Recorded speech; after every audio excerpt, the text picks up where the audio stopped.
ਪਟਿਆਲਾ ਦੇ ਦੌਲਤਪੁਰਾ ਵਿੱਚ ਖੇਤੀਬਾੜੀ ਦੇ ਔਜ਼ਾਰ ਬਣਾਉਣ ਵਾਲੀ ਫੈਕਟਰੀ ਐਗਰੀ ਜ਼ੋਨ ਵਿੱਚ ਪੰਚਾਇਤ ਮੰਤਰੀ ਕੁਲਦੀਪ ਸਿੰਘ ਧਾਲੀਵਾਲ ਵੱਲੋਂ ਖੇਤੀ ਉਪਕਰਨਾਂ ਦਾ ਉਦਘਾਟਨ ਕੀਤਾ ਗਿਆ। ਇਸ ਮੌਕੇ ਤੇ ਮੰਤਰੀ ਕੁਲਦੀਪ ਸਿੰਘ ਧਾਲੀਵਾਲ ਨੇ ਦੱਸਿਆ ਕਿ CRM ਸਕੀਮ ਦੀ ਪਾਰਦਰਸ਼ਤਾ ਨੂੰ ਬਰਕਰਾਰ ਰੱਖਣ ਲਈ ਮਸ਼ੀਨਾਂ ਉੱਪਰ ਲੇਜ਼ਰ ਪੇਚਿੰਗ ਦੀ ਲਹਿਰ ਨੂੰ ਹੁਲਾਰਾ ਦੇਣ ਲਈ ਮਸ਼ੀਨਾਂ ਦੇਖੀਆਂ ਜਾ ਰਹੀਆਂ ਹਨ। ਹੋਰ ਵੀ ਐਗਰੀਕਲਚਰ ਕੰਪਨੀਆਂ ਵਿੱਚ ਜਾਇਆ ਜਾਵੇਗਾ ਅਤੇ ਇਸੇ ਤਰ੍ਹਾਂ ਹੀ ਕੰਪਨੀ ਵਿੱਚ ਸਾਰੇ ਨਿਯਮਾਂ ਨੂੰ ਧਿਆਨ ਵਿੱਚ ਰੱਖ ਕੇ ਮਸ਼ੀਨਰੀ ਬਣਾਈ ਜਾ ਰਹੀ ਹੈ। ਇਸ ਮੌਕੇ ਤੇ ਪੱਤਰਕਾਰਾਂ ਨਾਲ ਗੱਲਬਾਤ ਕਰਦੇ ਹੋਏ ਕੁਲਦੀਪ ਸਿੰਘ ਧਾਲੀਵਾਲ ਨੇ ਕੀ ਕਿਹਾ, ਤੁਸੀਂ ਵੀ ਸੁਣੋ। ਆਪਾਂ ਇਸ ਵੇਲੇ ਐਗਰੀ ਜ਼ੋਨ ਜਿਹੜੀ ਪਟਿਆਲੇ ਦੇ ਵਿੱਚ ਬਹੁਤ ਵੱਡਾ ਇੱਕ ਇੰਡਸਟਰੀ ਜ਼ੋਨ ਹੈ।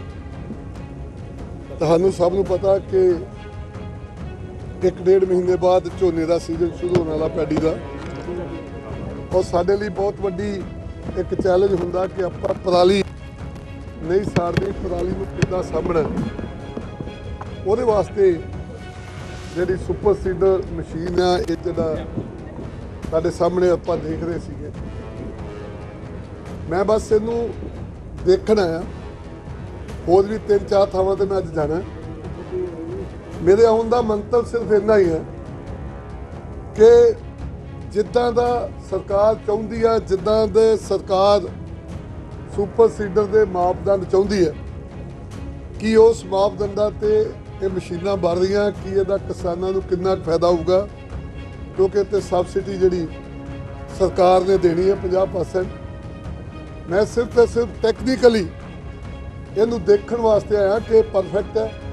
ਦੂਜੇ ਯੂਨਿਟਾਂ ਦੇ ਵਿੱਚ ਵੀ ਜਾਵਾਂਗੇ, ਅਮਰਗੜ੍ਹ ਜਾਣਾ, ਮਲੇਰਕੋਟਲਾ ਜਾਣਾ, ਹੋਰ ਜਾਣਾ, ਸਾਰਿਆਂ ਦੇ ਵੇਖਣਾ। ਕਿਉਂਕਿ 1 ਸਾਲ ਪਹਿਲਾਂ ਤੁਹਾਨੂੰ ਪਤਾ ਕਿ ਪਿਛਲੇ ਸਾਲ ਸਾਡੀ ਪੰਜਾਬ ਸਰਕਾਰ ਦੀ ਬਹੁਤ ਜਿਹੜੀ ਇਸ ਮਾਮਲੇ ਵਿੱਚ ਬਦਨਾਮੀ ਹੋਈ ਕਿ ਆਪਾਂ ਸੁਪਰ ਸੀਡਰ ਜਿਹੜੇ ਪਰਾਲੀ ਸਾਂਭਣ ਲਈ ਜਿਹੜੇ ਸੰਦ ਦਿੱਤੇ ਸੀਗੇ, ਜਿਨ੍ਹਾਂ ਦੇ ਸਬਸਿਡੀ ਦਿੱਤੀ ਸੀਗੀ, ਉਹਦੇ 'ਚ ਇੱਕ ਵੱਡਾ ਸਕੈਮ ਹੋਇਆ, ਬਹੁਤ ਵੱਡਾ ਘੁਟਾਲਾ ਹੋਇਆ।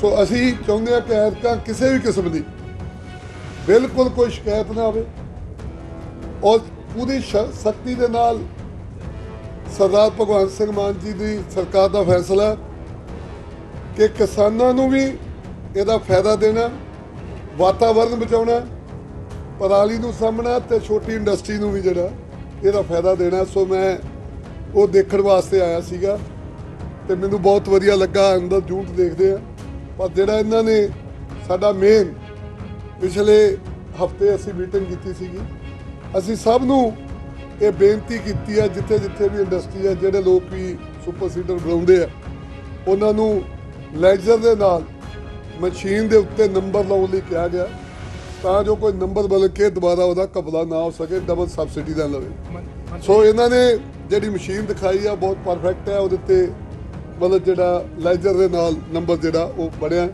ਸੋ ਮੇਰਾ ਮੰਤਵ ਅੱਜ ਦਾ ਇਹੀ ਦੇਖਣ ਦਾ ਕਿ ਆਪਾਂ ਜਿਹੜੀਆਂ ਕਿਸਾਨਾਂ ਨੂੰ ਮਸ਼ੀਨਾਂ ਦੇਣੀਆਂ ਉਹ ਬਿਹਤਰੀਨ ਤੇ ਅੱਜ ਦੇ ਯੁੱਗ ਦੇ ਹਾਣੀ ਹੋਣੀ ਚਾਹੀਦੀ। ਮੰਤਰੀ 2 ਸਵਾਲ ਨੇ ਜੀ, ਇੱਕ ਤਾਂ ਪੰਚਿੰਗ ਦੀ ਗੱਲ ਕਰ ਰਹੇ ਹੋ, ਨਹੀਂ ਜੀ, ਵੇਖੋ ਬਿਲਕੁਲ ਵੱਧਦੇ।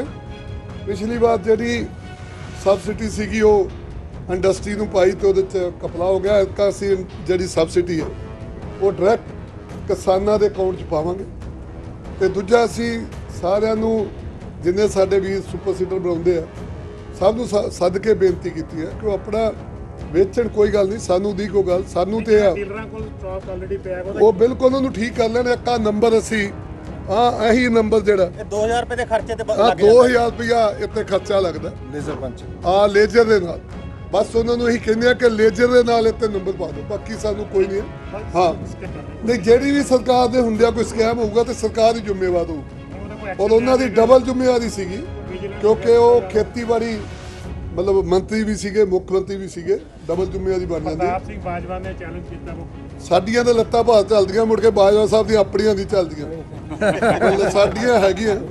ਮੁੜ ਕੇ ਉਹਨਾਂ ਨੂੰ ਪੁੱਛੋ ਵੀ ਇੱਕ ਟਿਕਟ ਲੈਣ ਵਾਸਤੇ ਕੈਪਟਨ ਸਾਹਿਬ ਦੇ ਘਰ ਚਲ ਗਏ ਸੀਗੇ।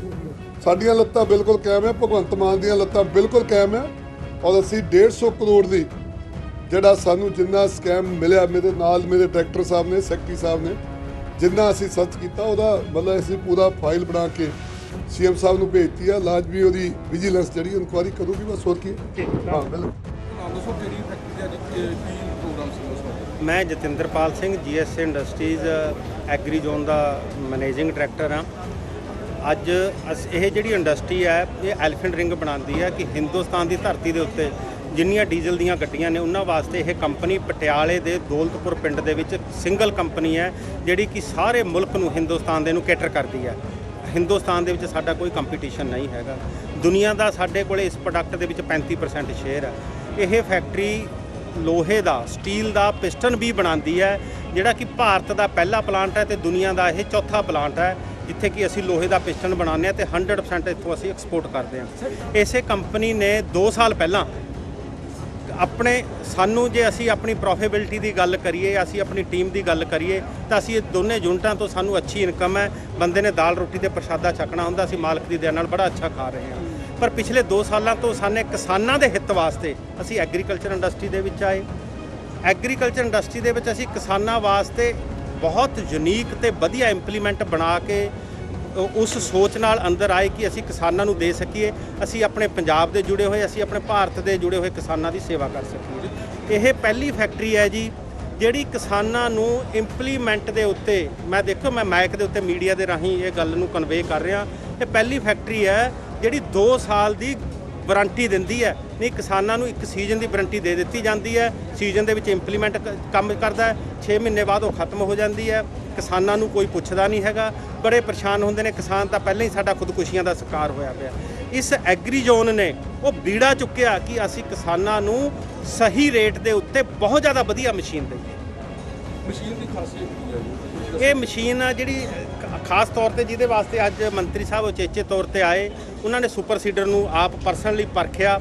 ਇਹ ਮਸ਼ੀਨ ਆ ਜਿਹੜੀ ਜੀ ਪਰਾਲੀ ਪਹਿਲਾਂ ਸਾਡੇ ਜ਼ਿਮੀਂਦਾਰ ਵੀਰਾਂ ਨੂੰ ਅੱਗ ਲਾ ਕੇ ਉਹਨੂੰ ਫੂਕਣਾ ਪੈਂਦਾ ਸੀਗਾ, ਫਿਰ ਉਹਦੇ 'ਚ ਟਰੈਕਟਰ ਚਲਾ ਕੇ ਕਲਟੀਵੇਟ ਕਰਦੇ ਸੀਗੇ, ਫਿਰ ਜ਼ੀਰੋ ਡਰਿਲ ਦੇ ਨਾਲ ਬੀਜਦੇ ਸੀਗੇ। ਟਰੈਕਟਰ ਨੂੰ ਵੀ 2 ਵਾਰ ਚਲਾਉਣਾ ਪੈਂਦਾ ਸੀ, ਅੱਗ ਵੀ ਲਾਣੀ ਪੈਂਦੀ ਸੀ, ਜਿਹਦੇ ਨਾਲ ਵਾਤਾਵਰਣ ਦਾ ਕਾਫੀ ਜ਼ਿਆਦਾ ਨੁਕਸਾਨ ਹੁੰਦਾ ਸੀਗਾ। ਇਹ ਇੱਕ ਇਸ ਤਰ੍ਹਾਂ ਦੀ ਮਸ਼ੀਨ ਹੈ ਜਿਹੜੀ ਅੱਗ ਲਾਉਣ ਦੀ ਲੋੜ ਨਹੀਂ। ਸਾਡੀ ਧਰਤੀ ਦੇ ਵਿੱਚ ਕਾਰਬਨ ਕੰਟੈਂਟ ਇੰਨਾ ਵੱਧ ਚੁੱਕਿਆ ਹੈ, ਸਾਨੂੰ ਹੁਣ ਆਰਗੈਨਿਕ ਖਾਦ ਦੀ ਜ਼ਰੂਰਤ ਹੈ। ਸਾਨੂੰ ਇਹ ਜਿਹੜੇ ਰਸਾਇਣਿਕ ਖਾਦ ਨੇ ਇਹਨਾਂ ਤੋਂ ਬਚਣ ਦੀ ਲੋੜ ਹੈ। ਤਾਂ ਆਰਗੈਨਿਕ ਖਾਦ ਨੂੰ ਲੈਣ ਵਾਸਤੇ ਇਹ ਪਰਾਲੀ ਨੂੰ ਜ਼ਮੀਨ ਦੇ ਵਿੱਚ ਹੀ ਛੋਟੇ-ਛੋਟੇ ਟੁਕੜੇ ਕਰਕੇ ਮਿੱਟੀ 'ਚ ਮਿਲਾ ਦਿੰਦੀ ਹੈ। ਫਿਰ ਇੱਕੋ ਵਾਰ ਟਰੈਕਟਰ ਪਾਣਾ ਜੀ, ਸਾਨੇ ਦੁਬਾਰੇ ਬਾਰ-ਬਾਰ ਨਹੀਂ ਚਲਾਣਾ, ਬਾਰ-ਬਾਰ ਡੀਜ਼ਲ ਨਹੀਂ ਫੂਕਣਾ। 6 ਤੋਂ 7 ਲੀਟਰ ਤੇਲ ਲੈਂਦੀ ਹੈ ਇਹ ਟਰੈਕਟਰ ਦੇ ਮਗਰ, ਟਰੈਕਟਰ ਦਾ ਉਹੀ ਤੇਲ ਫੂਕਦਾ। ਪਰਾਲੀ ਨੂੰ ਵੀ ਵਿੱਚ ਮਲਚ ਕਰ ਦਿੰਦੀ ਹੈ, ਕਣਕ ਦੀ ਬਿਜਾਈ ਵੀ ਕਰਦੀ ਹੈ। ਕਣਕ ਦੀ ਬਿਜਾਈ ਦੇ ਨਾਲ-ਨਾਲ ਦਾਣਾ, ਖਾਦ ਦਾ ਦਾਣਾ ਵੀ ਨਾਲ ਸਿੱਟਦੀ ਜਾਂਦੀ ਹੈ।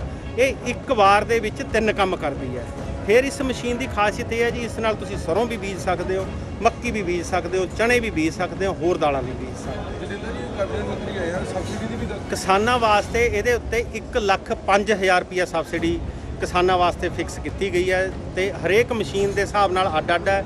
ਹਰੇਕ ਮਸ਼ੀਨ ਦਾ ਸਬਸਿਡੀ ਦਾ ਆਪਣਾ ਰੇਂਜ ਹੈ। ਪਰ ਸੁਪਰ ਸੀਡਰ ਵਾਸਤੇ ਭਾਵੇਂ ਉਹ 7 ਫੁੱਟ ਦਾ, 8 ਫੁੱਟ ਦਾ, 9 ਫੁੱਟ ਦਾ, ਉਹਦੇ ਉੱਤੇ ਇਹ ਸਰਕਾਰ 1,05,000 ਰੁਪਇਆ ਸਬਸਿਡੀ ਦਿੰਦੀ ਹੈ ਤੇ ਮੈਨੂਫੈਕਚਰ ਨੂੰ ਸਰਕਾਰ ਮੋਟੀਵੇਟ ਕਰਦੀ ਹੈ ਕਿ ਉਹ ਫਾਰਮਰ ਨੂੰ ਨਹੁੰ ਤੇ ਮਾਸ ਦੇ ਰਿਸ਼ਤੇ ਦੇ ਤੌਰ ਤੇ, ਮੈਨੂਫੈਕਚਰਰ ਹੈ ਜਿਹੜਾ ਕਿਸਾਨ ਦਾ ਨਹੁੰ ਤੇ ਮਾਸ ਦਾ ਰਿਸ਼ਤਾ ਬਣਾਉਣਾ ਚਾਹੁੰਦੀ ਹੈ ਕਿ ਉਹ ਵਧੀਆ ਤੋਂ ਵਧੀਆ ਮਸ਼ੀਨਰੀ ਕਿਸਾਨਾਂ ਨੂੰ ਪ੍ਰੋਵਾਈਡ ਕਰਨ ਤਾਂ ਕਿ ਅਸੀਂ ਹਰੀ ਕ੍ਰਾਂਤੀ ਨੂੰ ਗੋਲਡਨ ਕ੍ਰਾਂਤੀ ਦੇ ਵਿੱਚ ਬਦਲ ਸਕੀਏ। ਜਦੋਂ ਅਸੀਂ ਰੂਟੀਨ ਦੇ ਵਿੱਚ ਲੇਜ਼ਰ ਪੰਚਿੰਗ ਕਰਕੇ ਮਸ਼ੀਨ ਬਣਾਉਂਦੇ ਹਾਂ ਜੀ, ਤਾਂ ਇਹਦੇ ਤੇ 8 ਤੋਂ 10 ਰੁਪਏ ਖਰਚਾ ਆਉਂਦਾ, ਇਹਦੇ ਉੱਤੇ ਹੋਰ ਕੋਈ ਖਰਚਾ ਨਹੀਂ ਆਉਂਦਾ। ਜਿਹੜਾ ਤੁਸੀਂ ਇਹ ਲੇਜ਼ਰ ਪੰਚਿੰਗ ਦਾ ਸਵਾਲ ਮੈਨੂੰ ਕੀਤਾ, ਇਹ ਬਹੁਤ ਵਧੀਆ ਸਵਾਲ ਹੈ ਜੀ।